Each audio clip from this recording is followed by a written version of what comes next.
As promised, Moon Knight. Here's Moon Knight #1 from 1980 by Doug Munch and Bill Sienkiewicz. So when Moon Knight starts, he's a mercenary, but he's not that bad of a mercenary. The guy he's working with, Bushman, is really ruthless. So Mark Specter, the mercenary, goes against him and gets killed. But he dies in front of Khonshu, a god of the moon, a taker of vengeance, and he's reborn. So then he decides to steal Khonshu's robe, and he becomes Moon Knight. Now these guys down here are different identities that he adopts. So there's Mark Specter, his original identity. Then Stephen Grant is the billionaire playboy that he becomes.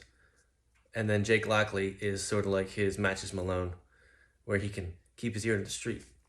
So some more Sienkiewicz artwork. Fortunately, Moon Knight gets rebooted a lot. Here's Moon Knight #1 from 1990. We have Moon Knight #1. This is like 2005, 2006.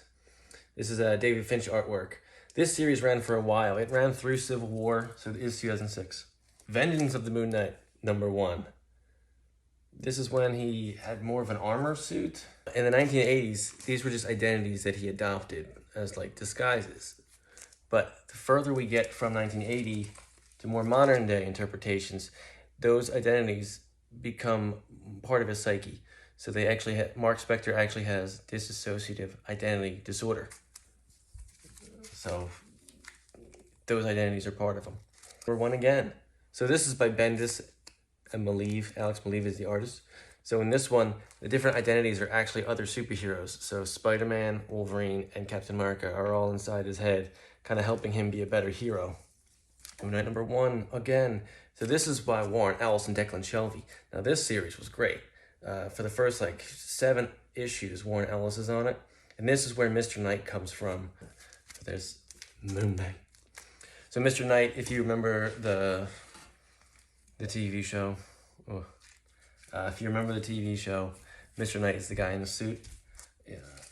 I typically like when Moon Knight is more grounded. He's more of a Batman light. The more magical he gets, the more I don't like. So I didn't like the show. I also didn't need Poe Dameron to pretend to be British for 8 episodes. Wasn't my cup of tea. Moon Knight #1. So the good thing about Moon Knight is that he is a good character. And if you're looking for a jumping on point, there's probably a Moon Knight #1 coming your way.